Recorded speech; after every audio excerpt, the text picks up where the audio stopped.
Hello, folks. My name's Barry Wallace. I am from the Star Trek, All Good Things Star Trek podcast, and this is the special Discovery Supplemental Edition video cast for Star Trek Discovery, which premiered last night on CBS and CBS All Access. I've got some information for you, some what I'm going to be calling canon eggs, which are sort of like Easter eggs, but the bits of canon for Star Trek that are going to be creeping into the new TV show that I'll be sharing with you as the series goes on.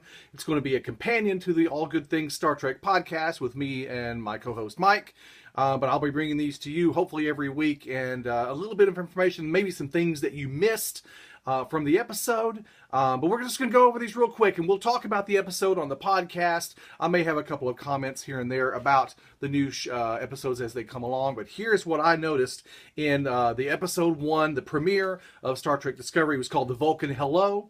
Couple of interesting things reaching into TOS and, of course, all across the spectrum of Star Trek as it has been through the last 50 years.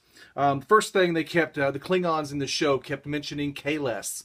As we all know, Kahless is the sort of the religious figure in Klingon background. We first saw him in the Savage Curtain on TOS 3rd season. Not really in real life. He was a manifestation out of Kirk and Spock's memory, but that's where he first came from. Of course, we saw him in cloned form in The Next Generation. Excuse me, and around season 6 or 7, he was cloned by some members of the Klingon Empire, trying to bring unity to the Empire. It seems like that's happening all the time. But anyway, we got a name check for Kahless right at the very beginning of the first episode of The Vulcan Hello. So that's great, bringing him right into it. We also saw the Klingon Death Howl, which is something that was first in Star Trek The Next Generation, first season, Heart of Glory. That was established that when a Klingon warrior dies, all his friends and relations that were nearby scream to the heavens to tell the ancestors that a Klingon warrior is on their way. So we saw that as well. Reference to the Black Fleet, which is interesting because the Black Fleet, I believe, was not mentioned in any of the episodes per se, but I believe they talk about it in some of the novels, which is the sort of the Klingons' equivalent of, I'm not sure what's the equivalent of, but it's part of their religious mythology and beliefs.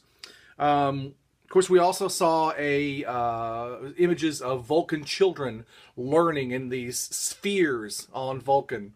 We saw a little bit of that in Spock's retraining in Star Trek IV, where he was learning, trying to get his memory back after being refused from Dr. McCoy at the end of Search for Spock. So we saw some of the questioning before, but we also actually saw those spheres, those learning centers, in the Star Trek 2009 reboot from J.J. Abrams. So bringing a couple of the two different parts of Star Trek canon back and combining those together. So we've seen those before. Now remember the space suit that Commander Burnham used to jump from the Shenzhou over to the Klingon object, whatever that was, in the that asteroid field or that the binary system. Very reminiscent of Star Trek motion picture, where Spock left the Enterprise to go explore V'ger, and we saw the spacesuit move out with a timed jet sequence and that sort of thing. I think it was probably more of a nod and an homage to that rather than a actual canon item. But it was fun to see anyway. Of course, we saw plenty of bat'leths. Bat'leths are the Klingon swords that we see all throughout Star Trek The Next Generation and all of the modern Treks. It's nice to see that is established in the original canon, going back before TOS. We never saw them in TOS, but we see them in this new Discovery canon.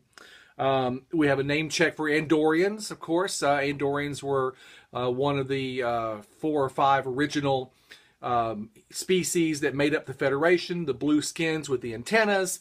We see them several times throughout TOS, a couple of different places. Saw many of them on Enterprise.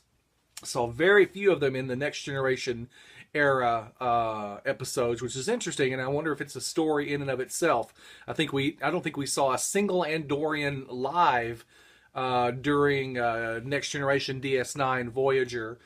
Saw a holographic image of one when Law was trying to decide what she wanted to be. There was an Andorian there. So like I said, saw plenty of them in Enterprise, several of them in TOS. They get a name check from Enterprise, from Discovery. So we know they're still being thought of, and we may see an Andorian. I would love to see one in Discovery. Also had a mention of Gamma Hydra, a star system where the Andorians were. Gamma Hydra, or Gamma Hydra 4, you may remember, was from the TOS episode The Deadly Years. The one where all the crew got old, where Kirk and Spock and McCoy and Scotty aged a whole lot. They were on Gamma Hydra 4, was the name of that planet where the comet aged them. Anyway, it's a name check of that star system that TOS will run by 10 years later in the timeline. And finally, we got some information about the Vulcan and Klingon first contact. You may remember in the premiere of Enterprise, Broken Bow, there was talk about how this was the Klingons' first contact with the humans, where a warrior crash landed on Earth. And the Vulcans, Ambassador Soval, talked to Archer and some of them about how that he identified that this man was a Klingon, and talked a little bit about the fact that the Vulcans had contact with the Klingons many years prior.